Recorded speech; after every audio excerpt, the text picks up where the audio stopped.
We're on. Hello, welcome back to another one of our webinars. It's hard to believe we're doing these quarterly and it's been 3 months since the last one. It feels like it was closer to a year. Anyway, the title today is The First Step to 10X Your Business. You're back with Cindy and I'm John.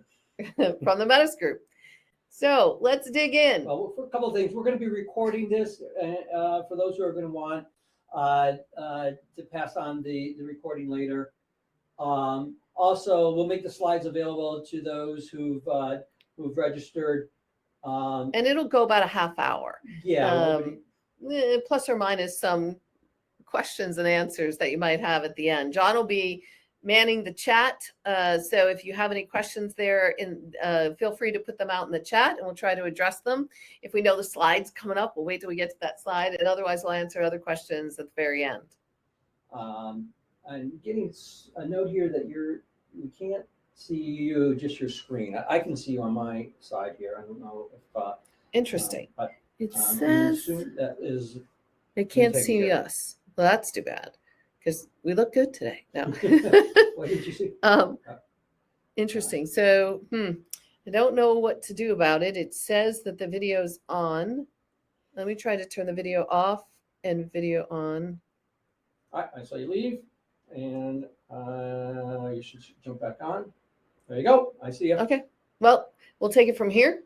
So again, we're going to be recording this. We'll make the recording and the slides available to anybody who registered. This is going to go about a half hour, a little more or less, depending on the questions that we may or may not have. The first step to 10X your business. The one thing to keep in mind when I first started reading the book was, holy cow, you mean 10X it in 1 year? And there isn't a time frame. You can pick your own time frame on this. And of course, it's not advancing now because I did that. Don't be surprised if we have a new platform next webinar. It's literally not advancing. I have no clue what to do. Go ahead and stop sharing your screen and share it again. Sorry, gang. There's always some technical difficulties.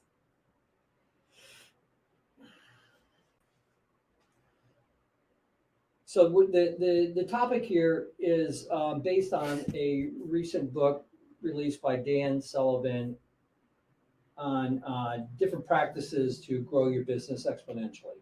And the whole idea is that if you are going to grow your business 10 times versus double it, it would be much easier to go 10X your business than it would be the 2X. And we're going to talk about some of the principles around that.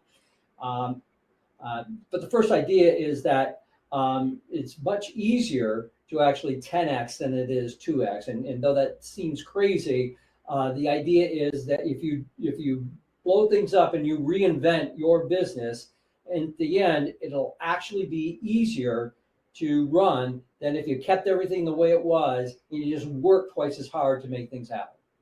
And that's the whole piece of it, because if you were just trying to 2X it, you're trying to do more of the same thing, maybe incrementally different, but you're just working that much harder to get it done. But 10Xing it, if somebody said, what are you going to do to 10X your business? You know you'd have to blow it up and start all over.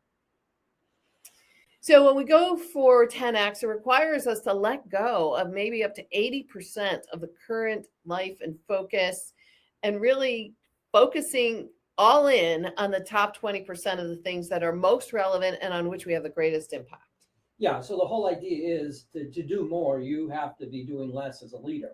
And that less is about 80% of what you're doing today needs to be offloaded some way, somehow, so that you can focus on the 20% to grow your business. And so when we think of that, no, we're not suggesting get a fairy godmother, although maybe close. What Dan and Ben talk about is the first who you need to focus on is really an administrative assistant. Now, wait, before you jump off the webinar, let us talk to you about this, because John and I have been saying for years, every time we talk to a CEO or entrepreneur or visionary, and they're debating whether or not they're anguishing over whether or not they should hire an executive assistant, we're like, oh my gosh, you can't imagine the impact on your business. It's going to have the greatest impact. You may not be able to connect 6 dots to say it made us more revenue, but I'm telling you, it's going to make a huge difference. Yeah. So if you combine those 3 ideas, 10X means to do things differently. Start by letting 80% go. And the way you do that is you need help and some sort of assistant. So a little bit about us, as y'all may recall, and some we might have some new listeners. We focus in three primary areas. We focus in processes around the people part of the business as behavior experts at work.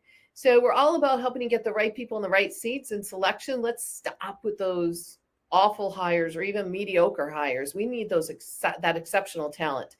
And if we've hired exceptional people, how do we get them to perform at a superstar level? And that's around development, actually more leadership development than the person that we just brought on board. And then do we really have the culture we need and want to survive and thrive? It's us. We founded the business many years ago in Metro Detroit, expanded it here into Charlotte, North Carolina, and now have clients all over North America, a little bit beyond, but most folks still have a presence here. So what is this magic maker? At least that's what ChatGPT calls it. Some of the more common terms we've heard are executive assistant, chief of staff, office manager, administrative assistant, personal assistant, chief administrative officer, and my favorite for our Anne is Wizard of Oz. She is the woman behind the scenes who makes everything happen. We've heard lots of different titles. We heard one that was an aide de camp, I think, one time. That's a good one. But the titles don't matter nearly as much as what you have this person focusing on. Is interesting because we've all tried to come up with different terms for what back in the day used to be called a secretary. We said, oh, secretary sounds so demeaning. But I just recently learned that secretary was given the name because they were the keeper of the secrets. They were the ones in whom you could put all of your confidential information and knew beyond a shadow of a doubt they were going to look after you and that confidential information at all costs. Yeah, it was funny when we were looking at these various different titles, and again, the whole idea is to bring on that resource that can help you offload that 80% that is going to be needed to grow the company. And so I plugged in all these different titles to ChatGPT, and I said, give me a name that kind of encapsulates all of this. And it came up with several, and we kind of latched on to Magic Maker because it made sense that bringing on that just creates some unique approach to doing your business now. And the other thing that's funny is once you start, and of course, we're going to talk to you about how do you go about this and figure it out and things, then you can figure out what the title is. Don't start with the title. You'll kill yourself trying to start with the title and then figure out what you want them to do. Figure out what you want them to do, and then that'll actually make the title become clearer to you. Why do you need a magic maker? Why do you need this wonderful executive assistant? Well, there's lots of reasons. Peace of mind is one, but think about it. If you needed to get out of the 80% of the business that's consuming your focus right now, who the heck is going to do it? It's not like it doesn't need to be done. But as business owners and founders, we get caught up in doing whatever we need for our business. And sometimes that can be little minute things that take us off course, distract us from the things that we really need to be focusing on. But all in all, it gives you a lot of peace of mind, allows you to really focus on growing the business and the strategy, certainly gives you far more efficiency from a finance and resource perspective, and should allow you to really maximize your time. You know, this peace of mind thing, I remembered it came up last week. We were in the middle of some meeting and something went haywire. I saw some flashes of texts pass by my phone and I did not freak out. And I remember saying, I don't have to worry about it. Anne's got it. I know she's got this. There's nothing I have to worry about. And hours later, when I got out of the meeting, it was all resolved. Everything was fine. I didn't have to really get sucked into that stuff. I could stay focused on the things that I needed. Yeah, there's various reasons but the bottom line is it makes your life a lot easier, and that's going to be the reason that you'll be happier and able to grow the business. Do I really deserve one? Right? John, what do you think what's the first excuse or biggest question that you hear when you first hear people debating whether or not they should bring one on? Well, the first one is it seems people feel guilty bringing on that type of assistance and are looking for reasons to justify it. And then the second one is, what are they going to do? Right. Yeah, the justification one always blew my mind. Like, well, how am I going to justify this to everybody? It feels like a luxury. It feels like, oh, only people at this level should be getting executive assistance. And I'm not one of them, or we're not a stuffy organization. We can do our own fill in the blank. But it's amazing to me as entrepreneurs and business owners, and certainly visionaries, how many things we have done that most people don't understand, think we're crazy, and we don't care about trying to justify why we're doing something when we know it's the right thing to do, except when it comes to this. This is the one thing that we repeatedly hear people feel like, I have to justify. And then you're right. What in the world are they going to do? Is it even a full-time job? I mean, it can't be a full-time job. What would they do? And we went through that when the first time when we were bringing on our very, very first administrative assistant. And I was walking around, pulling my hair out and said, we need one. And John's like, Cindy, it can't even be a full-time job. And I said, well, let's put it through our selection process and see what it turns out to be. And then we looked at each other and said, shoot, it's at least a full-time job, right? And that's a lot of what does happen. So what are some things that a magic maker could do? Well, executive scheduling. Some of that includes, when I think about how much time Anne spends scheduling our meetings, and you guys know, and some of you love Calendly. That's great if one person is making a meeting with one other person. But when you're trying to coordinate, we had 8 people in a session today with 2 of us facilitating it. So she needed to find 2 facilitators for this, and she needed to get 8 other external people's schedules all scheduled at the same time for a 2-hour block. And she actually needs to oftentimes do 3 2-hour blocks.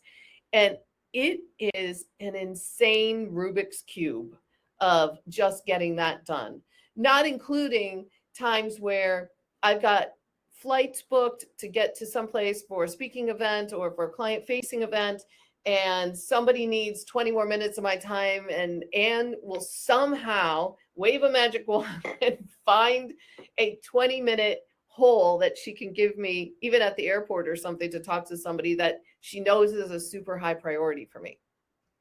So that executive scheduling, I find before Anne, when I was trying to do my own scheduling, not only was I not good at it, but I would become so angry and so frustrated trying to coordinate all of those schedules that even once it was done, trying to focus and allow my mind to be in that creative space and to do the things that I needed to do was almost impossible because I was so frustrated and exhausted from the scheduling. Yeah, that's a no-brainer. That's assistance one-on-one can help with scheduling.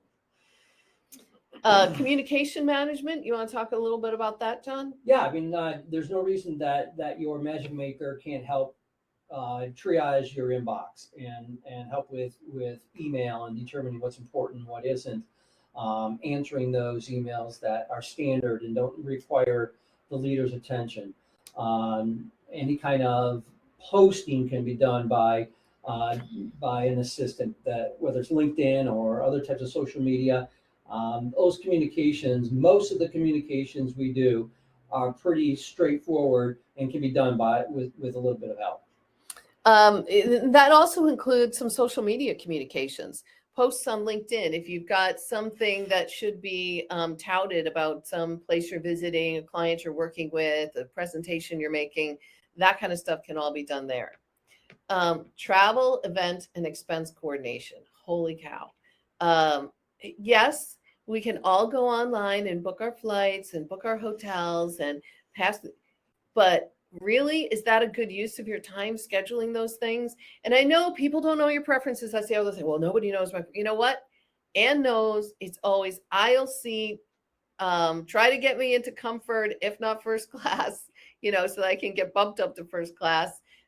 Definitely aisle seat, never the middle. If I'm traveling with John, then that changes which seats we're looking at, what timing, how much time I need if I'm going into a new location and I have to drive to a certain place, or there isn't going to be the resources that I need in the hotel, and I have to pick up dinner someplace or pick up breakfast foods at the grocery store and take them home. And she anticipates all of that stuff when she's doing the scheduling of any of our stuff, whether it's personal or professional.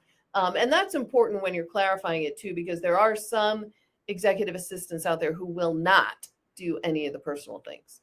So this is just a common list of activities that we see delegated, but the whole idea is to find those things that the leader, that falls within that 80% that the leader needs to offload to some resource.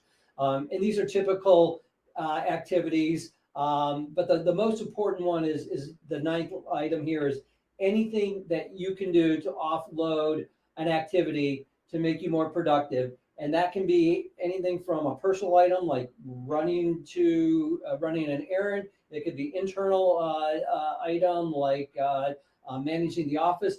All of those things can be and should be offloaded to some resource.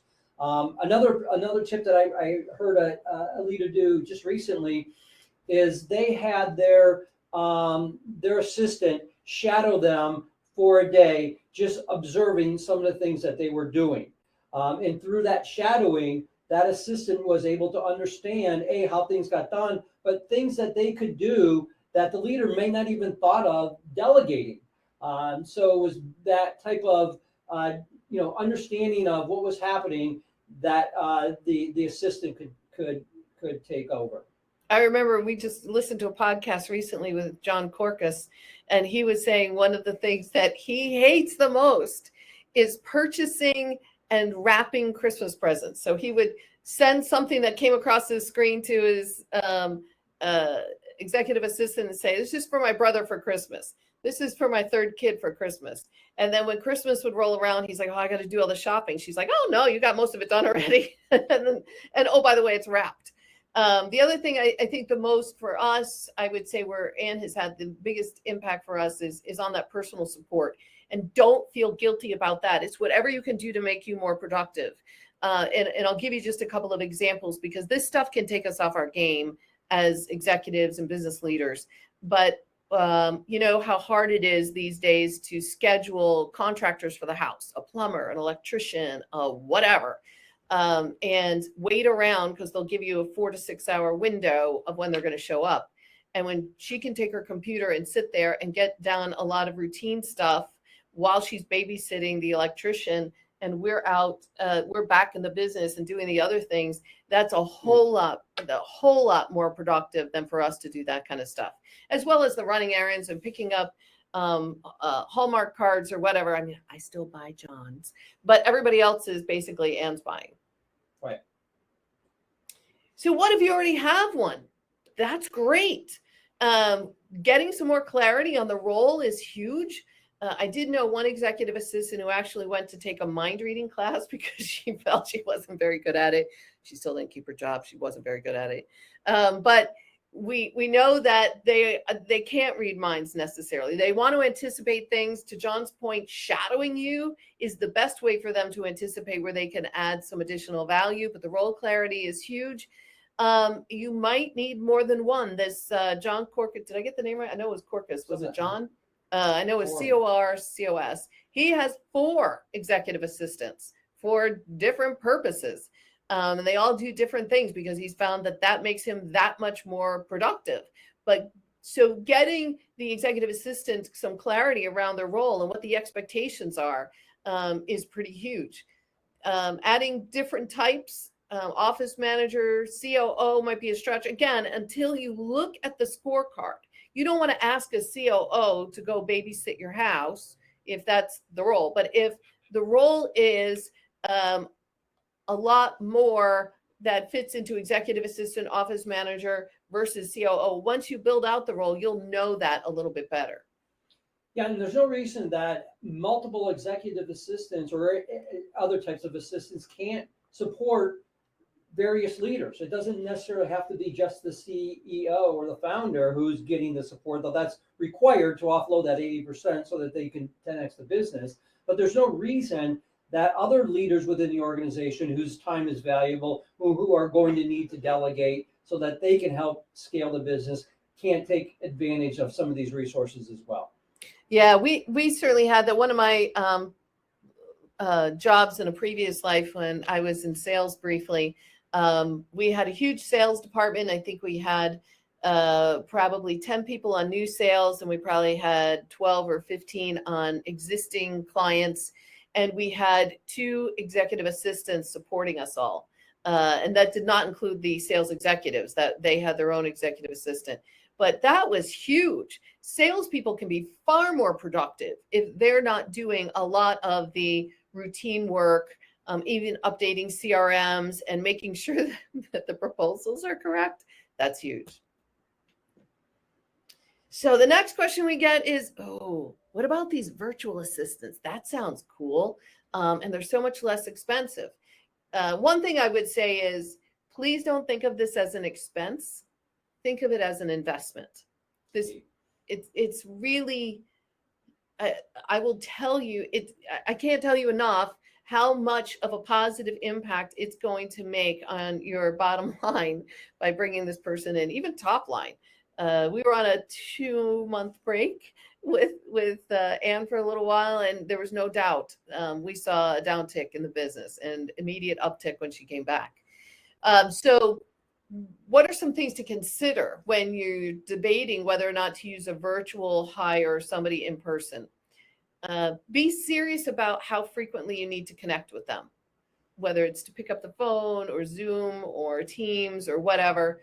I think it's also important to look at whether or not work can be time blocked. So during that 2-month break, John and I tried a virtual assistant, and we found that they were going to time block. So Tuesdays, they might work from 10 to noon for us, and Wednesdays, they might work from 1 to 4. And so whatever the block was for that day, you have to look at what you want this person to do first. Again, define the role first, and then decide, can that be reasonably time blocked? Full or part-time, that's easier once you get the list. It's always funny. I don't even think it's going to be a full-time job. By the time you finish building out the job scorecard, you'll be going, holy cow, yes, it's at least full-time. And what are the on-site, oops, there's a typo, that's all right, on-site needs that we might have? So is it managing office supplies and things like this? Is there receptionist work? Is there, who knows? Personal support. The personal support definitely needs to be on site or so in the the whole vicinity. there's no right or wrong answer, whether it's a virtual assistant or somebody that is working in person, but there's just different things you want to consider when you're looking at the 2 different options. We prefer somebody who's in person or who at least started with you in person and then may have migrated. Yeah, but having that ability to shadow comes easier in person, so that you can offload more things that you may not have thought of. But there's tons of virtual agencies out there that offer up really good assistance, and it's also nice to have them in person. There is no right answer. It's basically your preference. Our preference has been to start off with somebody in person and then take it from there. And the reason the starting off thing, so when we worked with Anne in the beginning for years, we worked in person, and she was able to anticipate things, and she knows how we work. She watched how we worked. We literally worked together in the same space. And so now that we aren't in the same place, she still knows how we work, and she can anticipate those things and manages our calendar accordingly based on those things. I think the biggest difference that we saw, and we were told eventually by the virtual agency, is that virtual, especially virtual time blocked, typically does not work well if you travel for a lot, and we do. So, if I have a 4:00 flight and I have an 8:00 meeting tomorrow morning, and my 4:00 flight gets canceled, I can't wait till the 10 o'clock time block tomorrow morning for you to get that resolved. So it's got to be somebody I can call. And the fact that now, of course, Anne works full-time, she knows she is immediately accessible when I've got flights going on, even if it's into the evening. because she can do more as I'm running from one airport to another, or going underground, and I'm not going to have access to things, and getting online and trying to figure out other options. So the foundations for a successful Magic Maker are really to build that scorecard. Of course, we'll show you what that looks like. And you've probably heard of us doing that before. If not, I'm sure there's plenty of resources on our website. You can look for a job scorecard out there. But that's critical. It's not fair to bring somebody in who cannot understand what's expected of them.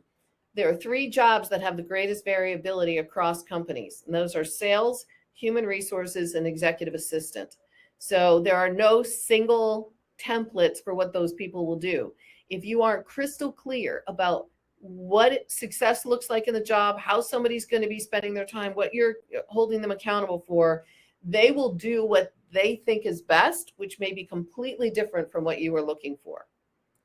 So that goes into first define the role, and then you can define the ideal person. So before you sit back and going, wow, if I had somebody who was this bright, who could juggle this, who could handle it, and you start describing the person instead of what they're doing, you may describe somebody you'd really like to go have a beer with, but not necessarily the person who could get the job done. So you first have to define the work. Yeah, that definition of the person is really important when it comes to these types of roles. And you think about the type of support people that have worked well in the past have been those who have been driven to make a difference in somebody's life. They're trying to anticipate what's going to be happening next. They're not necessarily driven to be the leader of the empire. They're not necessarily driven to have a lot of leadership responsibility. They're driven to be giving back to the organization and to be nurturing and trying to make people's lives better through their assistance. So that's one of the things we want to be careful when you're looking at that assistant is oftentimes we do get sucked into hiring that MBA person who can, do a lot right now, but they're not going to be happy being an assistant. Right. Just a little sample of a scorecard. This is a very small scorecard. Think of this normally being 8.5 by 11. So they're just sampling of a few different items in there. Yeah, this is just an example of one that we had done recently. It is very difficult to read, but a couple of things that I want to just kind of point out here. You'll see that in this particular scorecard, there are 5 areas of support. One was to support the president. One was to support the team. This particular role had some special projects. This particular assistant had some HR activities, and they also ran the office. And then you can see what they did in this particular role is they prioritized them, and they assigned the percentage of time that they thought that this executive assistant was going to be spending in those 5 areas of support. And then in addition to that, in the scorecard, they listed out what some of the success criteria would be. And in this scorecard, each time that the review would take place, those success criteria would be answered yes or no or incomplete. But this was just to give a feel for what this particular organization's concept was to bring on their first Magic Maker. And they had no idea what to expect until they started laying it all out and realized there's more than just taking care of the president that this role can do. The other thing to keep in mind is don't be surprised if over time your needs change. We had one executive assistant we hired early on, and she did a phenomenal job, so phenomenal that after a year, she worked herself right out of the job. She really didn't have the next level of skills, but we had never had anybody. So holy cow, she had to organize literally file cabinets back then. And other things, and put some things in order for us and help us move and stuff like that. And eventually we really needed executive support, and she wasn't ready to make that leap. We were able to help her find a great role with one of our other clients, but that's then when we started defining the Ann role. And we continued to develop her. But the other key about the scorecard is we review it every single quarter together. Because as business needs change, nobody's job is going to be affected more than this Magic Maker. We put in a new CRM. So guess who was responsible for making the transition of all the stuff inside the old one and moving it over here and then training the rest of us how to use it. So her priorities and percentage of time at that point really shifted, just as an example. Right. Yeah, you'll update as you do this scorecard review with your assistant, you'll update those percentage of time and those priorities, and maybe even change the categories around based on what's expected that next review period. Gosh, the official move from Michigan to North Carolina, if we didn't have this scorecard in place to maintain our sanity and sanity for what she needed to do to help us make the move of our office, move of our Michigan home, and move of our North Carolina condo into our new home and our new office, I don't know how that would have ended, but it ended incredibly well. So that's a little bit about us. We got to open up the chat for questions. I have a couple. I'm not sure. Feel free to put a couple in here. Well, wait. First, I want to say that this screenshot says that you can download the Executive Assistant ebook. Not yet. Keep checking. It's not been uploaded yet, but there is one that's been written, and it should be there soon. Go ahead. So a couple questions.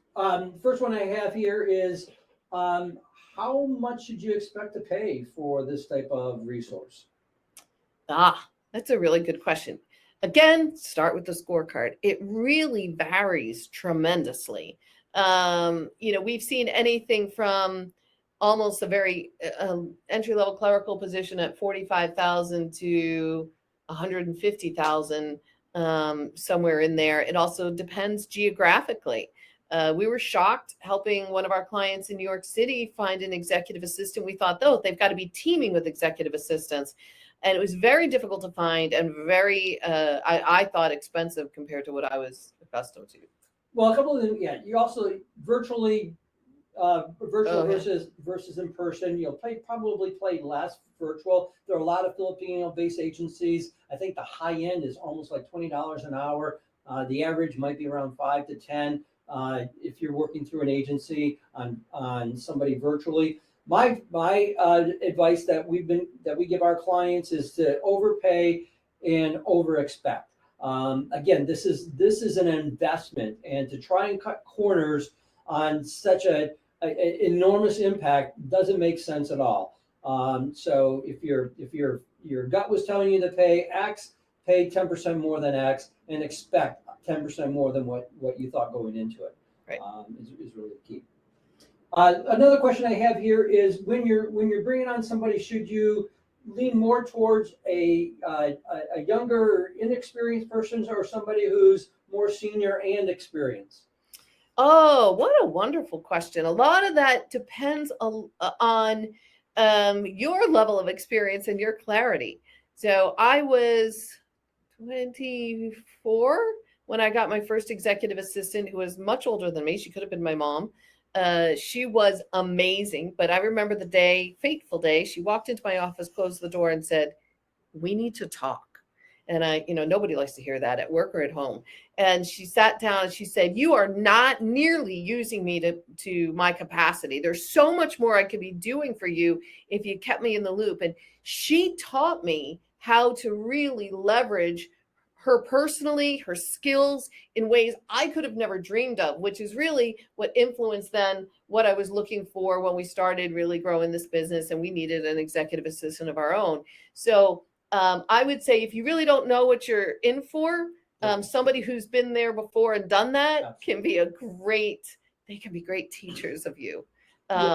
So. Yeah, I agree. I think if you're bringing on your first one, or you haven't got a lot of experience delegating, bringing on somebody who's more experienced, who can help you understand what should be delegated, is huge.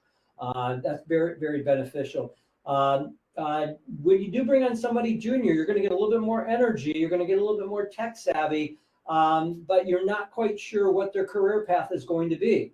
This isn't the type of role that you want to change out every year. You tend to bring on somebody that you're going to be with for a long time. And oftentimes when you're bringing on somebody who's not got a lot of experience in the role, they may end up wanting to do more than that particular than what you want them to. Yeah. And you can bring on, if you know that we're so new at this, we just have so many basics we need to do, and it's not a high level skill set, and somebody really experienced is going to get bored to tears, then maybe think of it as a part-time or a contract position that you can start there, get those basics in, and then elevate to the real level you need. That's all I've got. Okay, so we will be making the recording link available to you as well as the slides. And then we'll take advantage of everybody who's registered and make sure that we send you all the link when the ebook comes out, and you can read a little bit more about it. If you have any other questions, you know how to find us. Our contact information is up by our pictures. Hopefully you can see that. And we'd love to hear some fabulous success stories. There is nothing more exciting for me than when our clients finally get the executive assistant bug, and then 3 months in, they're like, "Oh my God, why did I wait so long?"